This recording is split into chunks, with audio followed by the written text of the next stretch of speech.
noite, irmãos. Graça e paz, vamos estarmos aqui na casa do nosso Deus para juntos cultuarmos e ouvirmos a sua palavra.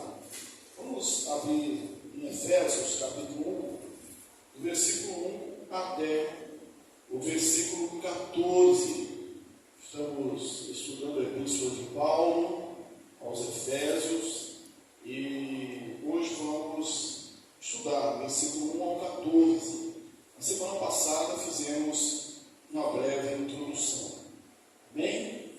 Efésios 1 a 14.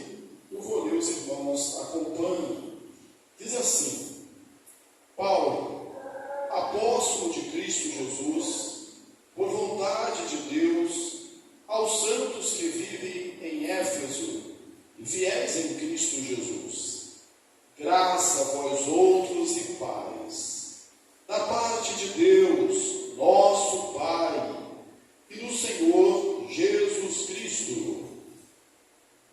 Bendito o Deus e Pai de nosso Senhor Jesus Cristo, que nos tem abençoado com toda a sorte de bênção espiritual nas regiões celestiais em Cristo, assim como nos escolheu nele, antes da fundação do mundo, para sermos santos e irrepreensíveis perante ele, em amor nos predestinou para ele, para a adoção de filhos, por meio de Jesus Cristo, segundo o beneplácito da sua vontade, para louvor da sua graça, que ele nos concedeu gratuitamente no amado, no qual temos a redenção pelo seu sangue, a remissão dos pecados, segundo a riqueza da sua graça, que Deus derramou abundantemente sobre nós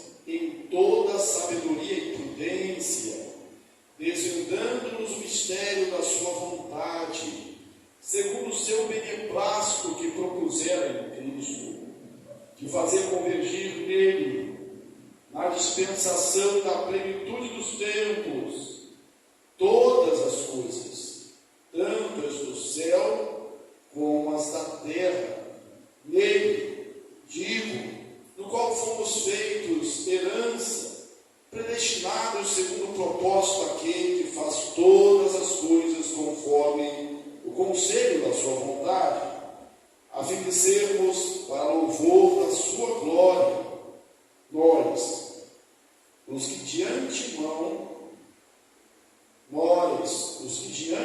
esperamos em Cristo, em quem também vós, depois que ouvisse a palavra da verdade, o evangelho da vossa salvação, tendo nele também crido, fostes selados com o Espírito Santo da promessa, o qual é o penhor da vossa herança, até o resgate da sua propriedade, em louvor da sua glória.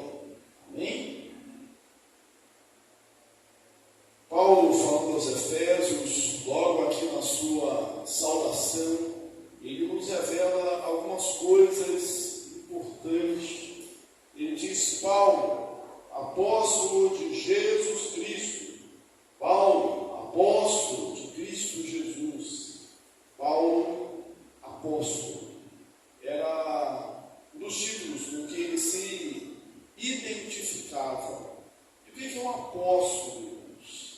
Por que Paulo se identificava assim?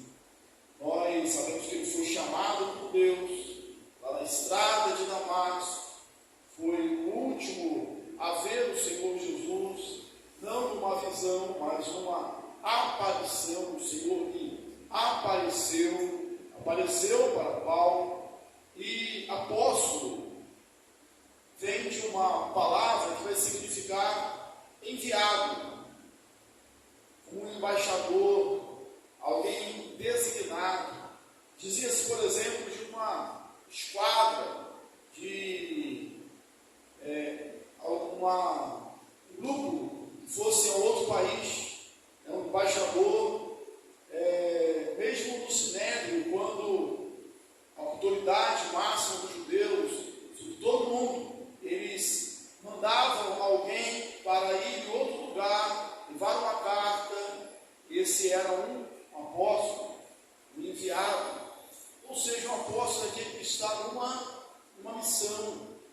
porque ele está sempre numa missão. E Paulo estava realmente nessa missão, nessa empreitada como apóstolo. Bem, ele defende também o seu ministério, porque ele era o último dos apóstolos. O último a ser chamado de apóstolo é realmente o apóstolo Paulo. E ainda nessa sessão aqui, ele faz uma declaração muito importante. Apóstolo segundo a vontade de Deus. Segundo a vontade de Deus. Não é segundo a vontade dos homens. Não é segundo a vontade dos outros. E veja bem, nem segundo a vontade dele mesmo. Ele é segundo a vontade de Deus. Isso faz toda a diferença. Ele até pode e devia se espantar, o ministério dele mostra isso, como Deus pôde escolher. Ele fala que Deus escolheu as coisas loucas do mundo para envergonhar as sábias que não são, para envergonhar as que são. Deus escolheu um homem que perseguia a igreja para ser um apóstolo. Deus escolheu um homem que matava cristãos, que prendia cristãos, para ser um defensor da fé. E nisso aqui ele não está se gloriando. Ao contrário, ele está dizendo que o mérito não é dele, que a vocação não é algo próprio, de modo próprio, ela vem do Senhor. Paulo, apóstolo, segundo a vontade de Deus. Irmãos, que na nossa vida, tudo, nós possamos, em tudo nós possamos ter essa convicção. O que somos, o que fazemos, como trabalhamos, nossa missão na casa do Senhor é segundo a vontade de Deus. Porque se for conforme a vontade de Deus, nós temos a garantia de que haverá sucesso, que vai dar certo. Apesar das dificuldades, apesar das aparências, porque é a vontade de Deus. Veja que logo na saudação há uma mensagem. Ele é apóstolo, mas não é apóstolo por conta própria. É apóstolo pela vontade de Deus. Aos santos que vivem em Éfeso. Nós já falamos na introdução que talvez não houvesse, não havia, melhor dizendo, nos originais, essa descrição Éfeso, mas que possivelmente na carta circular, entre elas estava a cidade de Éfeso, que veio ser uma das principais ali da Ásia, uma das igrejas principais da Ásia. Mas os santos estão em Éfeso e em Cristo, fiéis em Cristo. Essa expressão em Cristo vai aparecer muitas vezes aqui na Epístola aos Efésios e outras cartas de Paulo. Assim, o cristão, ele tem dupla cidadania, e ele também tem dupla residência. Ele está em Éfeso, mas ele também está em Cristo. Como nós aqui. Ele perguntaram onde você mora. Eu moro em Nova Aurora, eu sou em Nova Aurora, mas eu também estou em Cristo. Os cristãos em Belfor Roxo, mas também em Cristo. E aí não importa onde você vá, o caminho que você trilhe aqui na terra, você sempre vai estar ancorado em Cristo Jesus. Por isso que alguns até hoje, quando vão escrever uma casa, fulano de tal, pastor fulano de tal em Cristo Jesus. O mais importante, o que vai dar paz à nossa vida, estabilidade, é estarmos em Cristo. Porque podemos estar em qualquer outro lugar, qualquer parte do país ou do mundo, mas sempre estaremos em Cristo.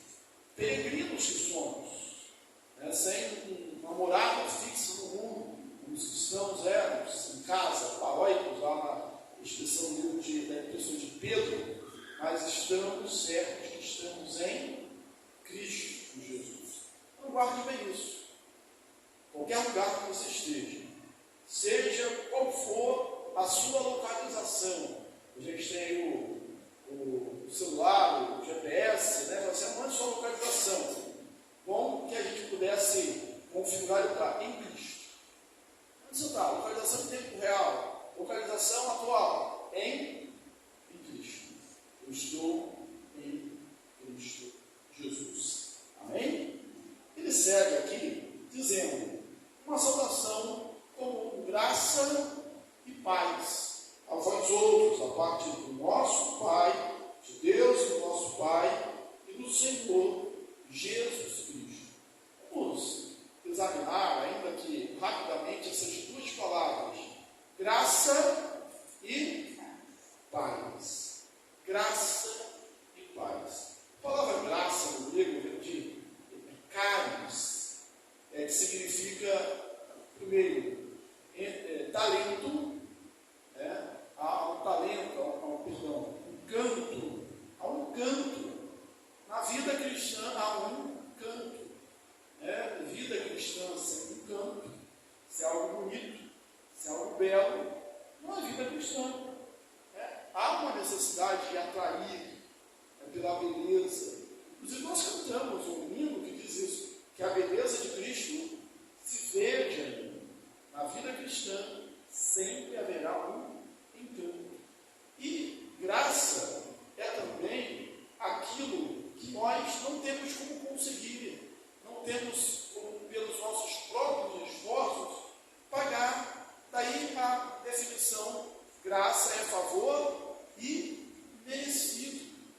Então, a certeza que temos é que devemos transmitir um encanto cristão, no sentido de uma beleza cristã, e também vivermos na certeza de que nós não merecemos. É um favor imerecido de Deus, com graça. Você, veja bem, primeiro é graça. Primeiro você é alvo do favor imerecido. Você recebe de Deus. E depois vem a paz. Graça e paz. Nunca você vai ver a saudação contrária. Paz e graça. É graça e paz. A palavra paz, no grego, ela é eirene, que vem do hebraico shalom, que nunca tem um sentido negativo.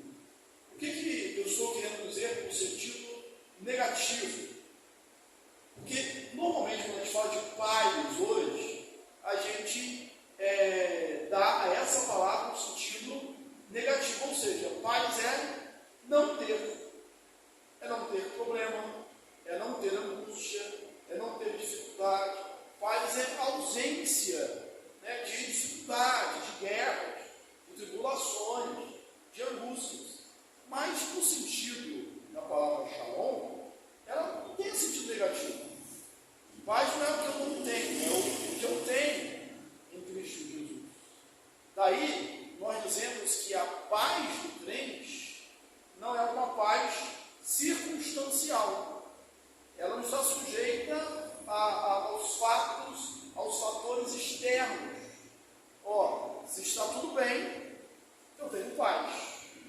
Não, ela não está sujeita a esses fatores externos. Mesmo porque, como já dissemos aqui na salvação, os crentes estão onde? Estão em Cristo.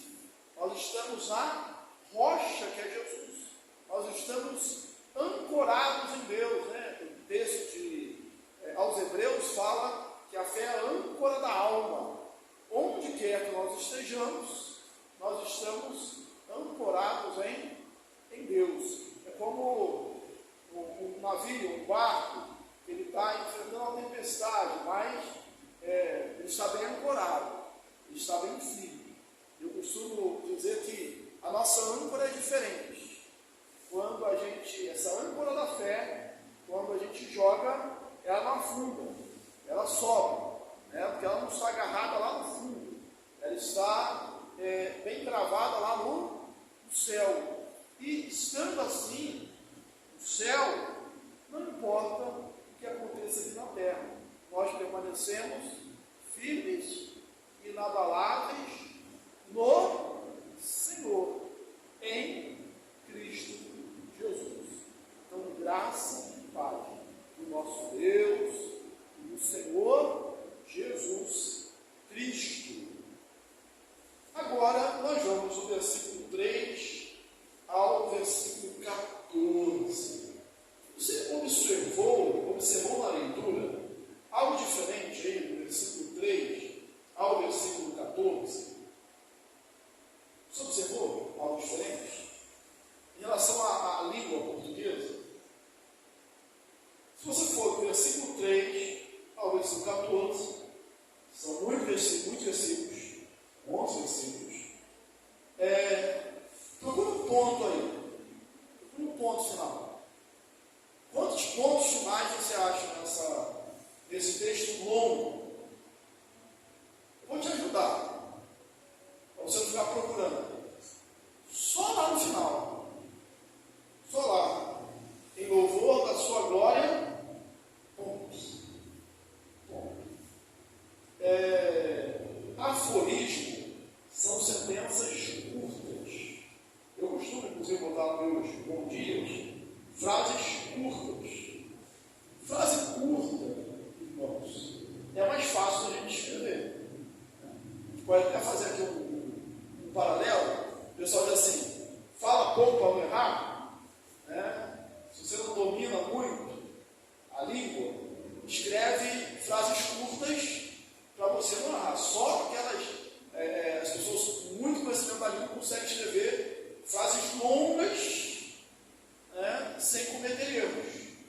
Aqui Paulo, ele faz isso, ele escreve uma sentença muito grande e só põe um ponto para depois da louvor, em louvor da sua glória.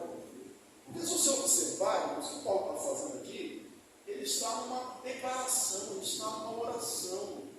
Parece que ele se empolgou, entendeu? Ele está numa cascata, uma enxurrada, uma cachoeira de louvor a Deus, vai num fôlego só, dizendo, exaltando o nome do Senhor. Você não vai encontrar uma sentença tão grande assim em nenhuma parte da Bíblia. Nenhuma parte da Bíblia. Versículo 3 ao versículo 14, só um ponto. E por que nós estamos frisando isso? Porque aqui é uma oração, é uma declaração de louvor, de glória. Ele não para. E bendito o Deus e Pai de nosso Senhor Jesus Cristo, que nos tem abençoado com toda a sorte de bênção espiritual nas regiões celestes em Cristo. Se você quiser, durante o estudo, você pode ir contando aí e ler. Eu falei que vai aparecer diversas vezes a expressão em Cristo. Já apareceu de novo aí, né? Em Cristo. O crente, ele está em Éfeso, está em Cristo. Ele está em qualquer lugar do mundo e está em Cristo. Essa é a nossa segurança. Estamos em Cristo Jesus. E bendiz a Deus, o Pai de nosso Senhor Jesus Cristo. Já afirmamos aqui que essa sentença é um louvor, é uma adoração. E, irmãos, que nos tem abençoado com toda a sorte de bênção espiritual nas regiões celestes em Cristo. Tem algumas coisas que nós podemos alcançar sozinhos. As coisas na vida. A profissão, nós sermos bons em alguma coisa, nós podemos alcançar sozinhos. Há outras que só como dádiva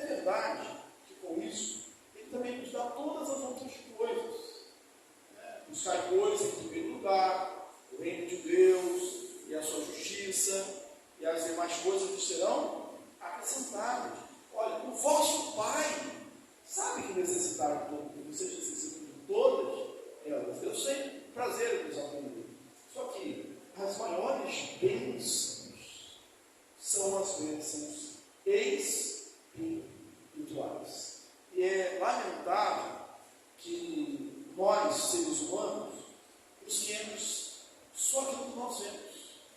Isso não é fé. Fé é a certeza das coisas que você não vê, a convicção daquilo que você espera. Essa fé, a definição de Hebreus, capítulo 11, nós, aos domingos, estamos pregando o Evangelho de Mateus, e no Sermão do Monte, nós vimos lá, não junteis para vós outros tesouros, onde a traça, a ferrugem derrói, onde homens ladrões escavam e roubam, mas juntais para vós outros tesouros do céu, onde a traça, a ferrugem não corrói, e nem ladrões escavam e roubam. E diz mais, onde está o nosso tesouro, aí está também o nosso coração. O nosso tesouro esteja no céu. Irmãos, quando nós temos uma visão além, uma visão espiritual, nós conseguimos viver melhor, inclusive nessa terra. Por sermos cidadãos dos céus, nós vivemos melhor como cidadãos da terra. Por estarmos ancorados no céu, vivemos uma vida estável também na terra. Então, todas as bênçãos, as regiões celestiais em Cristo. Assim como escolheu nele, antes da fundação do mundo, para sermos irrepreensíveis perante ele, em amor, nos predestinou para ele, para a adoção de filhos, por meio de Jesus Cristo, segundo o beneplácito da sua vontade. Irmãos, Deus nos escolheu em Cristo. E quando foi isso? Não foi há pouco tempo, não foi agora. Não foi porque você fez uma coisa boazinha. Então isso aqui diz, ele nos escolheu antes da fundação do mundo. O texto de Gênesis nos conta a história de Jacó e Esaú. Os Gênesis e o texto de Romanos 9 nos dá a interpretação, narra da interpretação teológica disso.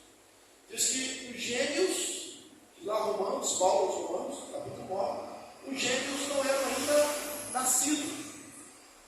E Deus falou: amei a Jacó e me aborreci de Esaú. Para que não seja por aquele que corre, aquele que faz, mas por Deus que chama.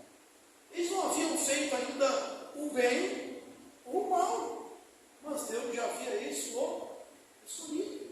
É nesse mesmo capítulo de Romanos que ele vai dizer que Deus ele faz, e ele pergunta, porque Paulo sabia das objeções dos homens. Ele fala assim: quem és tu, homem, para discutir com Deus? Acaso pode o barro, a massa, discutir com o oleiro? Porque você me fez assim? O barro está na mão do oleiro. Nós estamos nas mãos de Deus. E isso, a mesma declaração de Paulo nisso, foi pela vontade de Deus, nos enche não de vanglória, não de soberba. Soberba mais grande é humildade. E qual a diferença entre nós, que somos a igreja, e aqueles que estão lá fora? Segundo essa ótica, a diferença é só a vontade de Deus. Deus é que nos escolheu. E aí você poderia dizer: mas tem que crer, não tem? Tem um texto que eu gosto muito, e concluímos aqui há 2 semanas, o estudo de Atos. E lá em Atos, capítulo 13, versículo 48, aquela exposição do Evangelho, a gente vai ter a seguinte declaração: os gentios, ouvindo isso, regozijaram-se e glorificaram a Deus, e creram todos que foram outorgados para a vida eterna. Quem é que pode crer? Segundo a declaração de Atos 13, 48. Aqueles que foram outorgados para a vida eterna. Senão a gente pode pensar em Filipenses, quando o apóstolo fala assim: é Deus quem efetua em vós tanto querer como realizar, segundo a sua vontade. Então ele escolheu nele. Quando? Antes da fundação do mundo. Aí, irmãos, essa sequência aqui do texto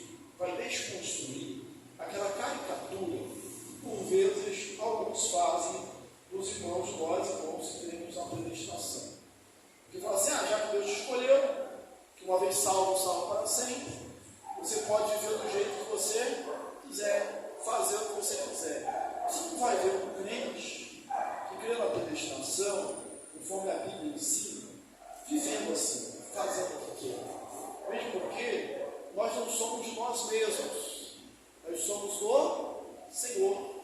Nós já morremos e a nossa vida está crucificada com Cristo. Nós precisamos dizer como Paulo: já não sou eu quem vive, mas Cristo vive em mim. E essa vida que agora tenho na carne, viva pela fé no Filho de Deus. Ele diz aqui que ele nos escolheu antes da fundação do mundo para sermos santos e irrepreensíveis nele, perante ele, em amor. O Deus que nos escolheu, que é uma escolha graciosa, o ato da escolha, nos escolheu também com um propósito. E veja bem, irmãos, pense comigo, não há nada de extraordinário no homem escolher a Deus. Haveria algo extraordinário no homem escolher Deus? Não haveria. O extraordinário, o milagre, a coisa excepcional, a coisa grandiosa, está exatamente em Deus escolher o homem, né? O santo, o eterno, o todo-poderoso, escolher o homem pecador, afastado de Deus, rebelde, desobediente, e o atrair. Ele até de Jeremias, assim, com amor eterno, te amei. Por isso, com dignidade, te atraí. Tu és Deus, estamos aqui porque fomos atraídos por Deus. Irrepreensíveis perante Ele, sem marca, sem mancha. A palavra grega para isso aqui é amônios. E amônios, ela tem um significado especial porque está ligada ao rito sacrificial, o rito de sacrifício. Quando um animal ia no Antigo Testamento, deveria ser ofertado em sacrifício pelo pecado, diz que aquele animal tinha que ser amônios, ou seja, irrepreensível, sem mancha, sem defeito algum. Tinha que ser o melhor. O judeu ofereceu o sacrifício, ele podia pegar: esse aqui é o mais feio que eu tenho, não serve para nada mesmo, então vou sacrificar. Não, tinha que ser o melhor, tinha que ser o perfeito. E essa é a expressão que está dizendo aqui para que Deus nos escolheu. Deus nos escolheu para sermos irrepreensíveis, sem mancha, sem defeito algum. Então, a nossa chamada, a nossa eleição é sim para a perfeição em Cristo. Não devemos nos contentar com nada menos do que isso. E a Bíblia, ou Jesus, vai nos dizer, a Bíblia vai nos dizer que nós devemos crescer até a estatura de varão perfeito, à medida de Cristo. Essa semana que passou, eu vi na entrada de uma igreja uma frase interessante, bonita, que não teria problema nenhum a gente colocar na nossa igreja também. E a frase era essa aqui: proibida a entrada de pessoas. É proibida a entrada de pessoas perfeitas. Bom, uma frase boa para botar na frente da igreja, não é? Quando a gente pensa, por exemplo, na declaração de Jesus. Ele fala assim: eu não vim chamar justos, mas pecadores ao arrependimento. Quando a gente pensa nas declarações de Jesus, de que os sãos não precisam de médicos, sim os doentes. Verdade. Só que não pode ficar só nessa frase, porque ela pode ser um sinal também de relaxamento. Porque nós somos chamados aqui a ver uma vida santa, uma vida irrepreensível. E não podemos e não devemos, e Deus não quer que nós nos contentemos com menos do que isso. O cristão, aquele que está em Cristo, ele, quando ele é um professor, por exemplo, ele não vai se ater apenas ao que as autoridades educacionais dizem. Ele vai além disso, porque ele tem que fazer como para o Senhor. Um funcionário, a mesma coisa, ele não vai se contentar apenas com as normas de trabalho, vai fazer além do que ele vai fazer para o Senhor. Um aluno, a mesma coisa. Eu lembro que quando eu era estudante, eu escrevia na ponta capa do caderno um texto de Mateus 5,16, que diz assim: assim brilha a vossa luz diante dos homens, palavra de Jesus, assim brilha a vossa luz diante dos homens, para que vejam as vossas boas obras e glorifiquem a vosso Pai que está nos céus. Então você vai procurar ser o melhor. O marido crente, ele vai ter que exceder a média. Por quê? Vamos lembrar aqui de Efésios, vamos pular lá para frente um pouquinho. Marido, amai a vossa mulher como Cristo amou a igreja e a si mesmo se entregou por ela. Qual o padrão do marido crente? Não é só a Constituição, o Código Civil, não são as normas sociais, não é apenas ser respeitado pela sociedade. Ele é um bom pai, não. Ele tem que ceder, porque o modelo dele não é a sociedade. Qual é o modelo do esposo crente? Jesus.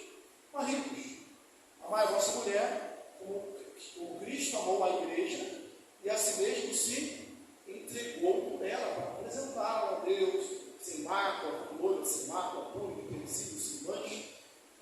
Mas excedemos a isso.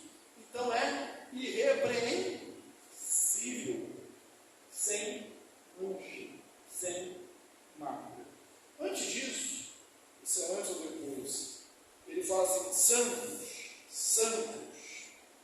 O conceito santo, irrepreensível, o que já falou, vou voltar aqui para essa palavra santo. Santo, ele tem dois significados. Um é o que a gente mais ouve falar que está correto. É separado. O que é santo? É aquele que foi separado do uso comum para o uso de Deus.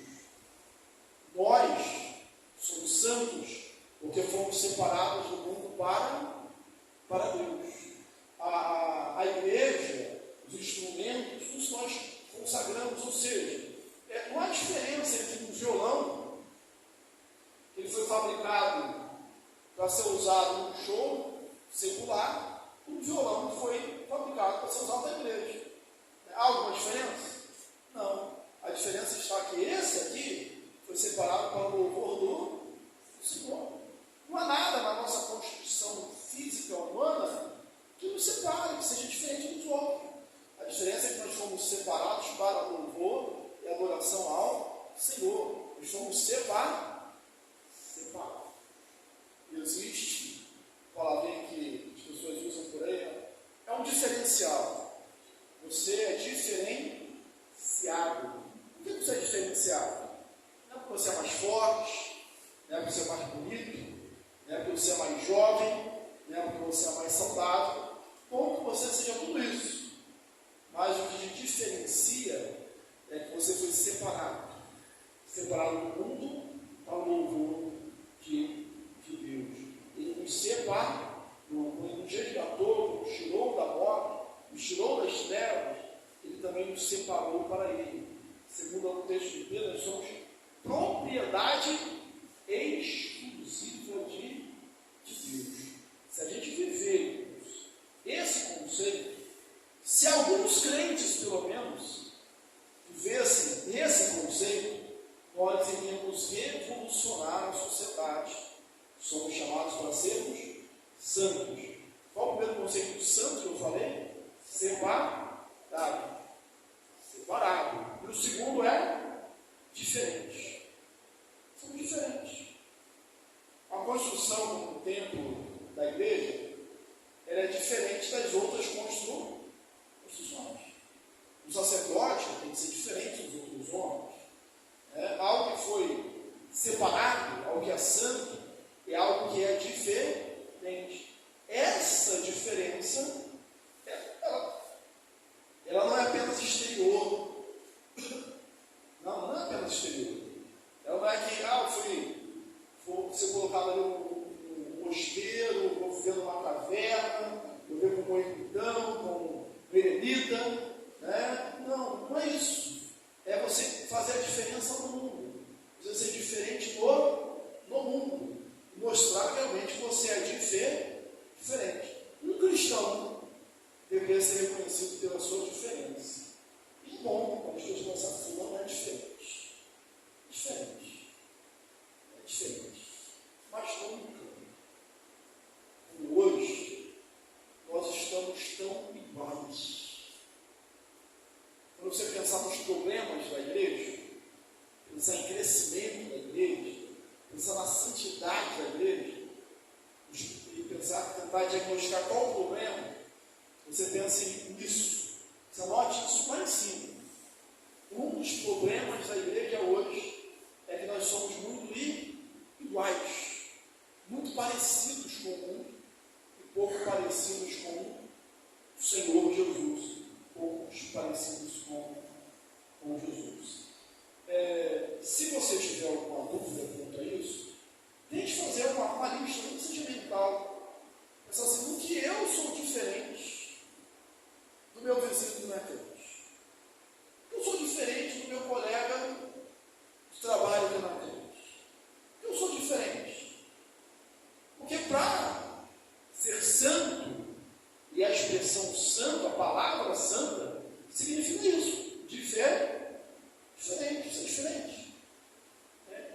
E a diferença, ela chama atenção, ela atrai perseguição. Os crentes eram diferentes, eles eram perseguidos, não eram amados.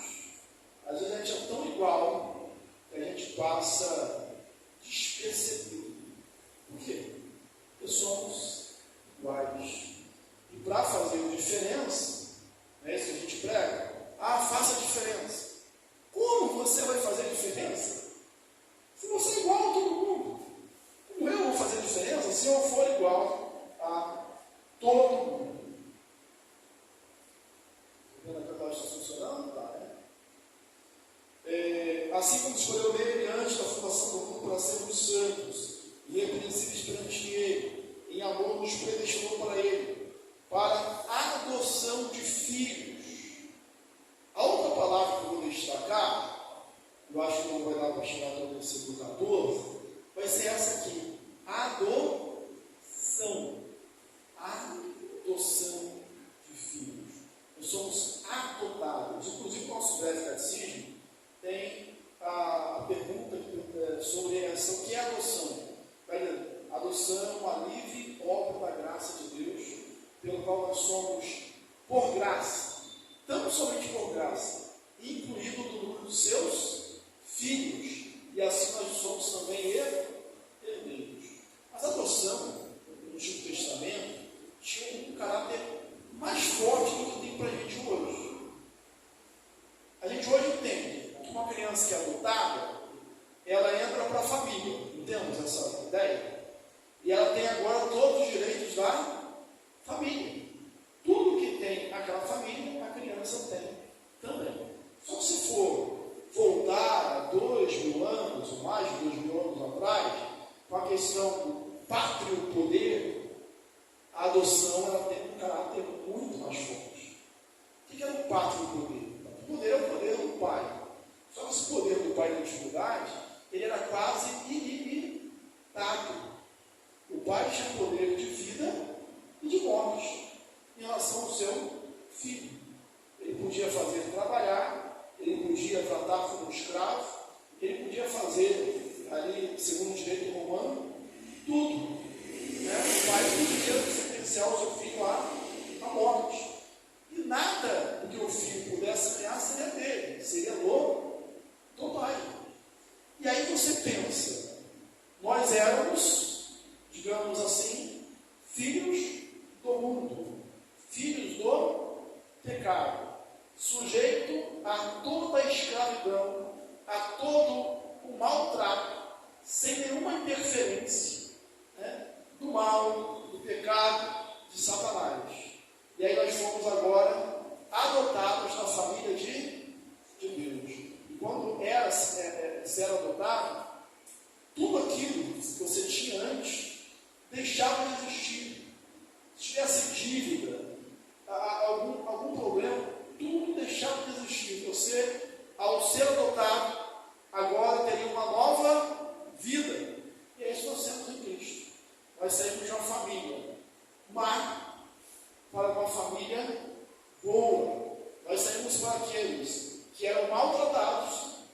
esse agora são bem tratados. Aqueles que viviam como escravos e agora vivem de fato como filhos. Nós somos adotados na família de Deus, nós somos filhos de Deus. Isso deveria encher o nosso coração de uma santa gratidão. Foi Ele que nos escolheu, Ele que nos predestinou. Isso nos enche o nosso coração de uma grande alegria. Lutero, ele dizia que o homem é uma besta, é um animal. E esse animal vai ser montado ou pelo diabo ou por Deus. Quer dizer, ele não vai ser dirigido por si mesmo, com um engano.